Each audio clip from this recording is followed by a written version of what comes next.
这个瓶子的体积不算大，用一只手掌就能把它全部握住，比自己的药瓶还要小那么一分。瓶子通体是一种淡淡的浅绿色，在平面上还印着几个墨绿色花纹，花纹呈叶片状，栩栩如生。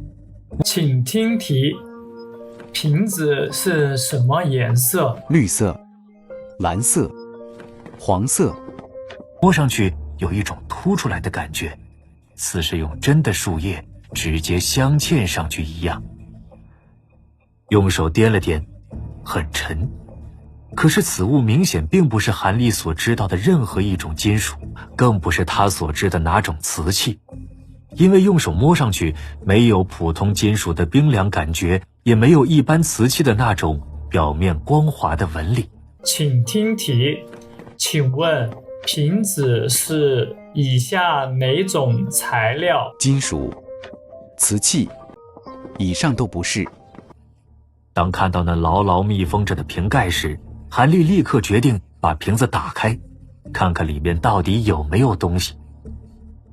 一下、两下、三下，瓶盖和瓶身如同通体铸成一般纹丝不动，盖子并没有丝毫要被打开的样子。韩立又一连拧了10几下，觉得手臂都酸了，可还是没有成功，便停了下来。请听题：韩立打开瓶盖了吗？打开了，没打开。他甩了甩自己的臂膀，活动了一下手腕，刚才用劲过大，有点拉伤了。他把瓶子又仔仔细细地检查了一遍，可惜并没有发现有什么隐秘的小机关在上面。这下韩立犯愁了。请听题：因为用力过大，他的手臂怎么了？肿了，拉伤，脱臼。韩立把瓶子立在了桌面上，自己趴到了桌子的一边，用双眼死死地盯着瓶子，同时脑袋瓜子在飞快地转动着，试图想出一条能解决问题的好办法来。用工具把瓶子砸开，这是韩立再三思量后的决定。请听题：他准备用什么打开瓶子？锤子、锄头、工具。采取暴力的方法去打开它，这种做法既简单明了，又直接好用。拿定了主意，韩立偷偷地溜进山谷里堆放杂物的屋子，从众多工具中选出了一个比较重的小铁锤，把它带回了自己房内。请听题：他选择了什么工具？锤子、锄头、斧头。回到屋内，他从屋子的角落里找出了半截废弃的硬青砖，又在屋内挑出了一个比较平坦的洼地，把青砖平放在此处，再把瓶子稳稳地横搁在了青砖上。请听题：他从屋子里找到了什么？锤子、桌子、青砖。韩立右手举起小锤，锤头略微在空中停顿了一下，然后就果断地落在了瓶子最凸起的部分，瓶肚子上。请听题：举起锤子的是哪只手？左手、右手。因为害怕用力过大会破坏掉瓶中所装的东西，所以第一下只是轻轻地落在上面，试探了一下瓶子的硬度。看到没有一点裂开的痕迹，韩立这才放下心来。看样子可以用大一些的力气去砸瓶子。5分力、7分力、10分力、12分力。韩立用的力气越来越大，手臂摆动的幅度也越来越夸张，锤子落下的速度也一下比一下快，甚至最后一下把半个瓶身都砸进了青砖里。可瓶子仍然保持着通体的完整，没有半分会被砸碎的迹象。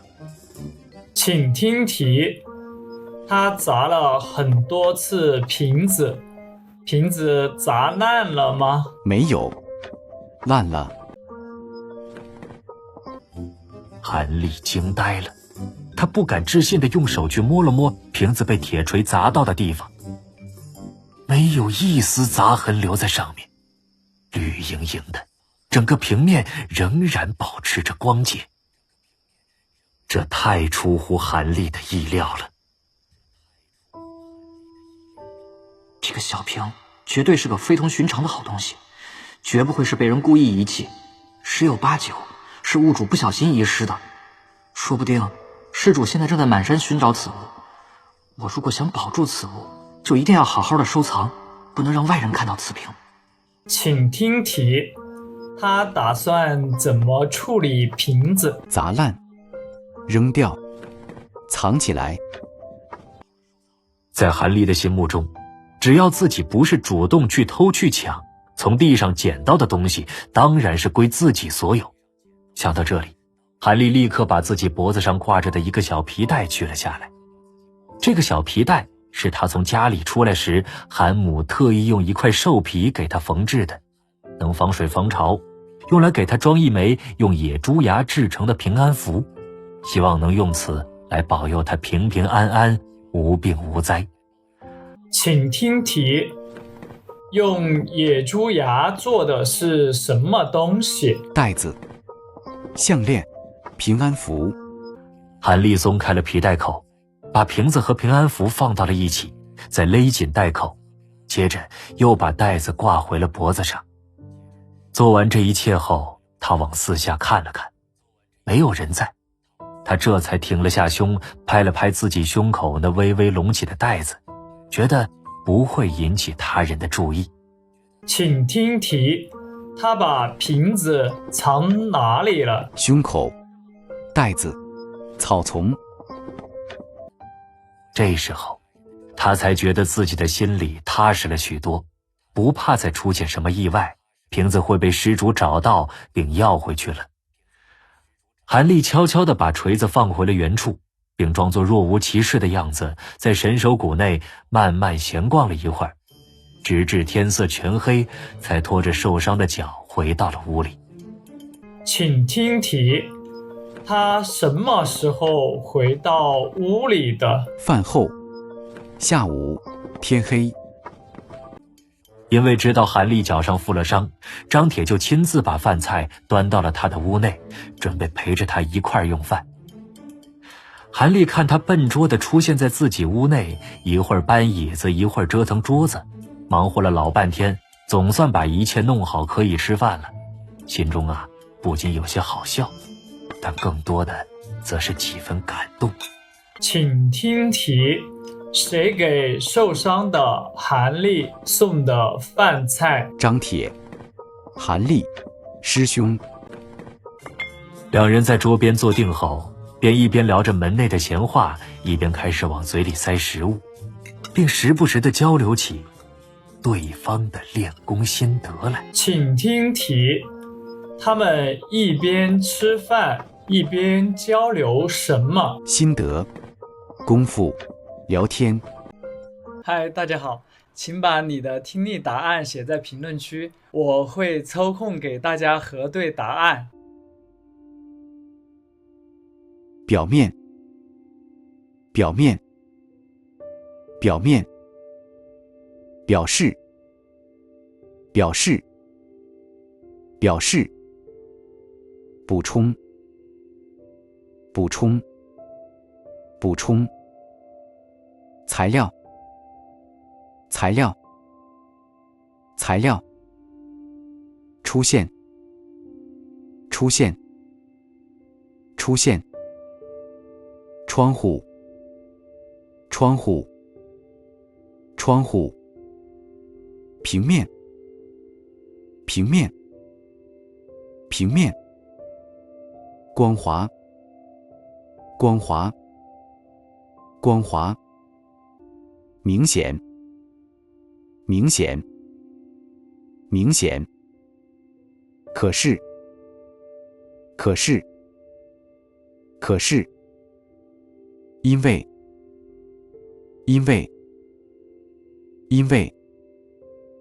普通、普通、普通。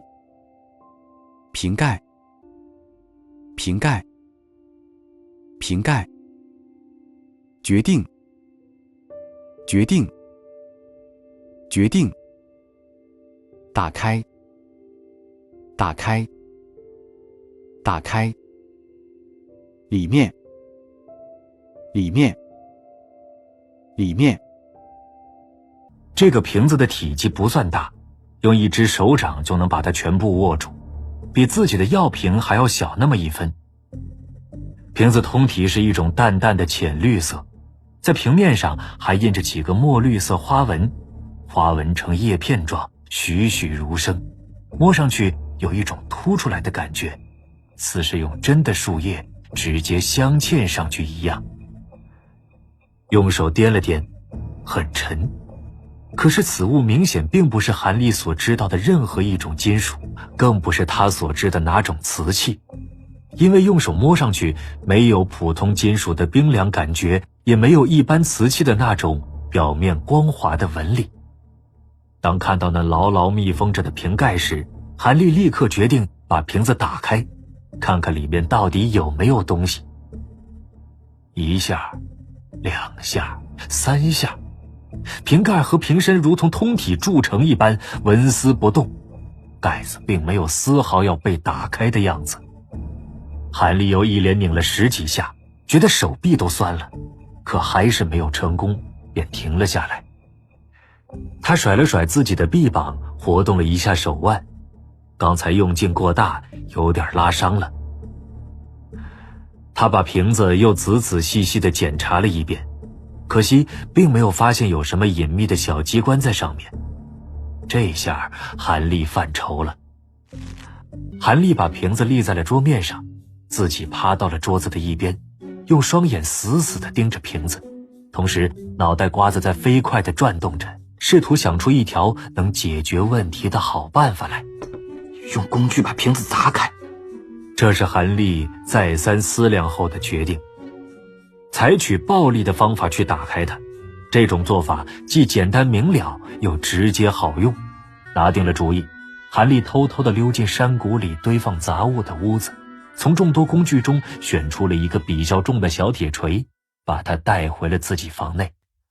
回到屋内，他从屋子的角落里找出了半截废弃的硬青砖，又在屋内挑出了一个比较平坦的洼地，把青砖平放在此处，再把瓶子稳稳地横搁在了青砖上。韩立右手举起小锤，锤头略微在空中停顿了一下，然后就果断地落在了瓶子最凸起的部分，瓶肚子上。因为害怕用力过大会破坏掉瓶中所装的东西，所以第一下只是轻轻地落在上面，试探了一下瓶子的硬度。看到没有一点裂开的痕迹，韩立这才放下心来。看样子可以用大一些的力气去砸瓶子。5分力，7分力，10分力，12分力。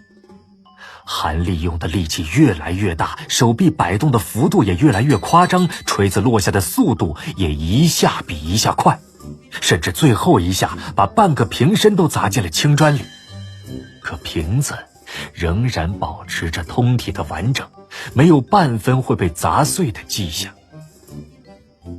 韩立惊呆了，他不敢置信地用手去摸了摸瓶子被铁锤砸到的地方，没有一丝砸痕留在上面，绿莹莹的，整个平面仍然保持着光洁。这太出乎韩立的意料了。这个小瓶绝对是个非同寻常的好东西，绝不会是被人故意遗弃，十有八九是物主不小心遗失的。说不定失主现在正在满山寻找此物，我如果想保住此物，就一定要好好的收藏，不能让外人看到此瓶。在韩立的心目中，只要自己不是主动去偷去抢，从地上捡到的东西当然是归自己所有。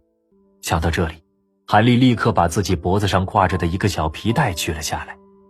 这个小皮带是他从家里出来时，韩母特意用一块兽皮给他缝制的，能防水防潮，用来给他装一枚用野猪牙制成的平安符。希望能用此来保佑他平平安安，无病无灾。韩立松开了皮带口，把瓶子和平安符放到了一起，再勒紧带口，接着又把带子挂回了脖子上。做完这一切后，他往四下看了看，没有人在，他这才停了下胸，拍了拍自己胸口那微微隆起的带子，觉得不会引起他人的注意。这时候他才觉得自己的心里踏实了许多，不怕再出现什么意外，瓶子会被失主找到并要回去了。韩立悄悄地把锤子放回了原处，并装作若无其事的样子，在神手谷内慢慢闲逛了一会儿，直至天色全黑，才拖着受伤的脚回到了屋里。因为知道韩立脚上负了伤，张铁就亲自把饭菜端到了他的屋内，准备陪着他一块儿用饭。韩立看他笨拙地出现在自己屋内，一会儿搬椅子，一会儿折腾桌子，忙活了老半天，总算把一切弄好，可以吃饭了。心中不仅有些好笑，但更多的则是几分感动。两人在桌边坐定后，便一边聊着门内的闲话，一边开始往嘴里塞食物，并时不时地交流起对方的练功心得来。我们下一期再见。